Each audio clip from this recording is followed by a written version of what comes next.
क्रांतिदर्शी युग ऋषि वेद मूर्ति तपोनिष्ठ पंडित श्री राम शर्माचार्य एवं परम वंदनीय माता भगवती देवी शर्मा द्वारा भाष्यकृत 108 प्रमुख उपनिषदों के अंतर्गत साधना खंड के गरुड़ोपनिषद का आज हम सभी स्वाध्याय करेंगे। यह उपनिषद अथर्ववेदीय परंपरा के अंतर्गत है। इस उपनिषद में ब्रह्मा से लेकर महर्षि भरद्वाज तक की गुरु शिष्य परंपरा का उल्लेख करते हुए गारुड़ विद्या का विवेचन किया गया है।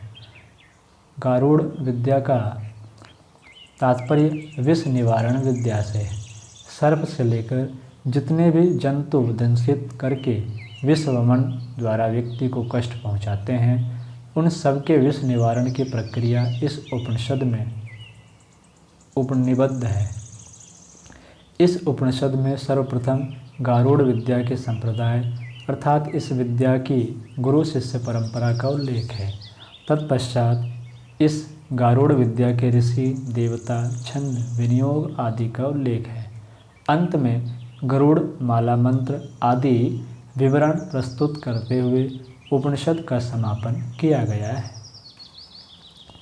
शांति पाठः।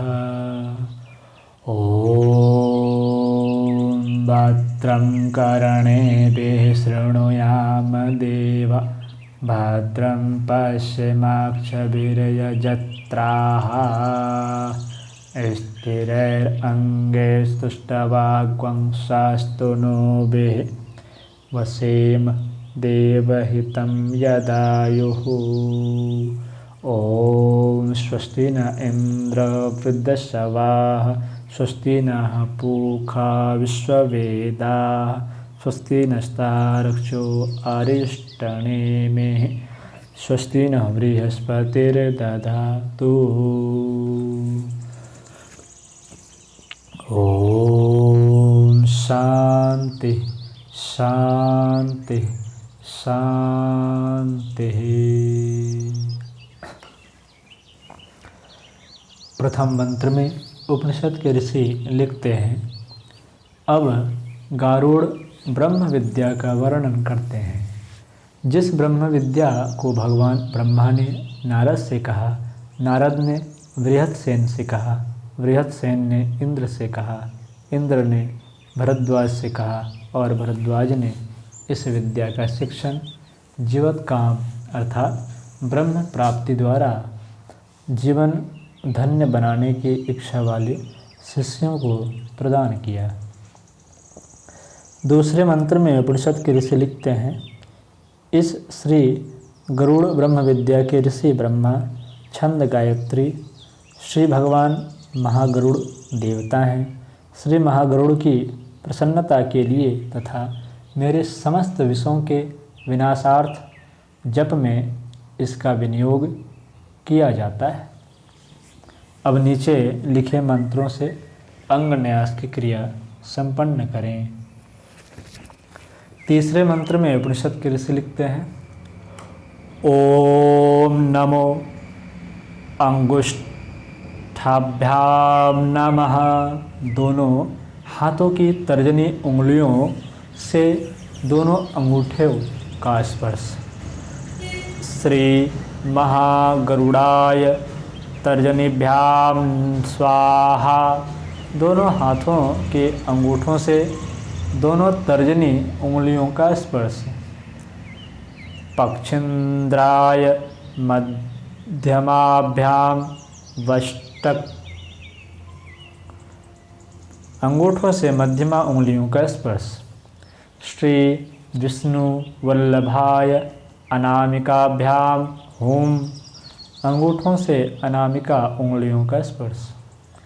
त्रैलोक्य परिपूजिताय कनिष्ठिकाभ्याम वोष्टक।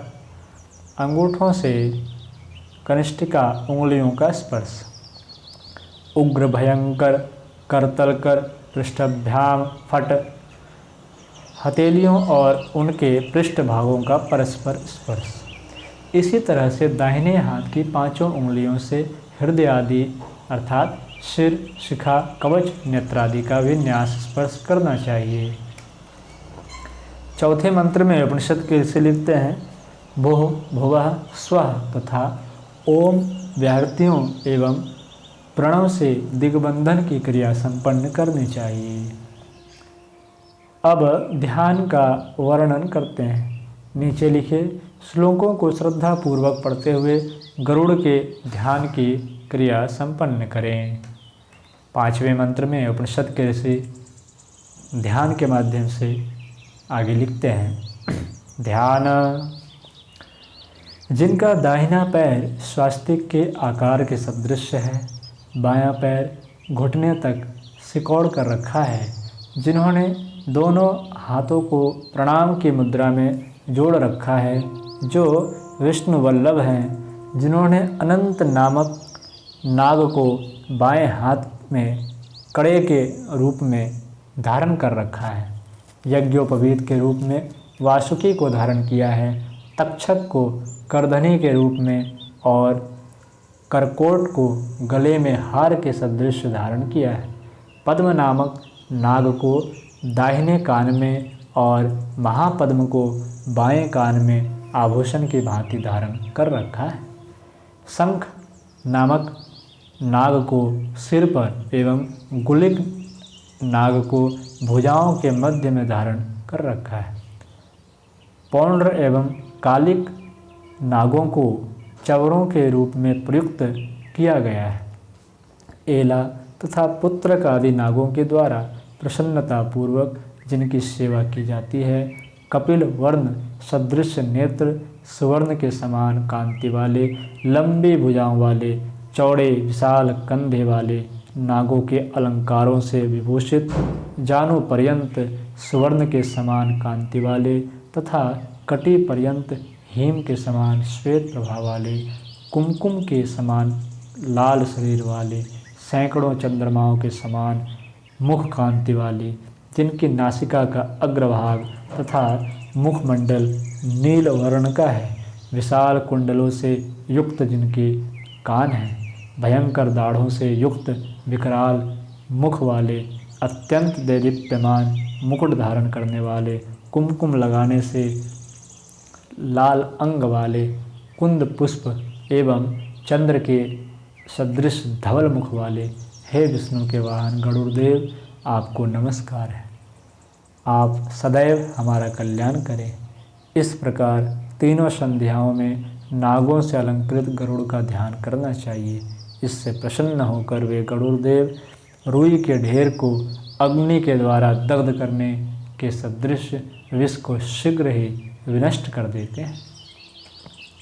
छठवें मंत्र में उपनिषद के ऋषि लिखते हैं पक्षीराज गरुड़ विष्णु वल्लभ विष्णु प्रिय, तीनों लोकों के द्वारा पूजित किए जाने वाले, उग्र भयंकर कालाग्नि के सदृश कठोर नखों से युक्त, कठोर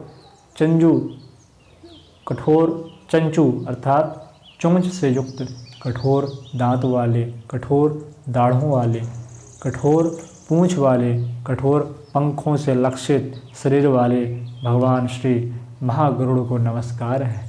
आप आएँ हे महागरुड़, अपने अनुशासित इस आसन पर आएँ, प्रवेश करें, दुष्टों के विष को दूर करें, जो विष स्पर्श मात्र से आ जाता है उसे नष्ट करें, रेंगने वाले विषैले सर्पों के विष को दूर करें, प्रलीन अर्थात छिपे हुए विष को दूर हटाएं, सभी तरह के विषों को विनष्ट करें, मारें, जलाएं,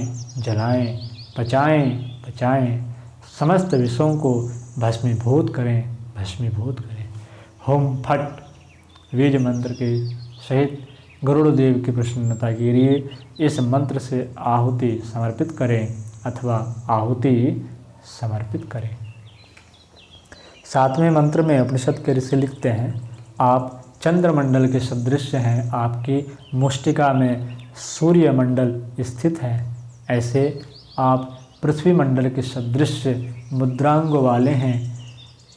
हे श्री महागरुड़, आप समस्त विषयों का हरण करें, नष्ट करें। हुम फट बीज मंत्र के सहित श्री गरुड़ की प्रसन्नता के लिए आहुति समर्पित करें। ओम क्षिप स्वाहा। ओम हे महागरुड़, आप विषधरों अथवा विषों को क्षिप्त अर्थात दूर फेंक दें। इस निमित्त आहुति समर्पित है। 9वें मंत्र में उपनिषद के ऋषि लिखते हैं, तत्कारी मतकारी अर्थात उनकी या हमारी हिंसा करने वाला जो विष वर्धित हो रहा है, उसे ब्रह्म विद्या जो कि विषों के विष अर्थात विनाशकारी विष रूपिणी, विष को दूषित, शोषित, नष्ट एवं हरण करने वाली, ऐसी वह जो स्वयं ब्रह्म रूपा है, उसके द्वारा घातक विष को, अंतर्लीन विष को प्रणाशक अर्थात नष्ट करने वाले विष को नष्ट कर दिया गया। विष को नष्ट करने में इंद्र के वज्र ने सहयोग प्रदान किया। इस निमित्त आहुति समर्पित है। 10वें मंत्र में उपनिषद के ऋषि लिखते हैं, उन महान भगवान महागरुड़ को नमस्कार है। भगवान विष्णु के वाहन, तीनों लोकों में पूजित, वज्रवत कठोर नाखून एवं कठोर चोंच वाले तथा अपने शरीर को कठोर पंखों से अलंकृत करने वाले हे गरुड़देव, आप आएं, आप पधारें। हे महागरुड़, आप आविष्ट प्रविष्ट हों करके विष को छिन्न भिन्न कर दें। होम फट बीज मंत्र के सहित गरुड़देव के प्रसन्नार्थ आहुति समर्पित है। आज की कक्षा में इतना ही। अगली चर्चा हम लोग अगली कक्षा में करेंगे।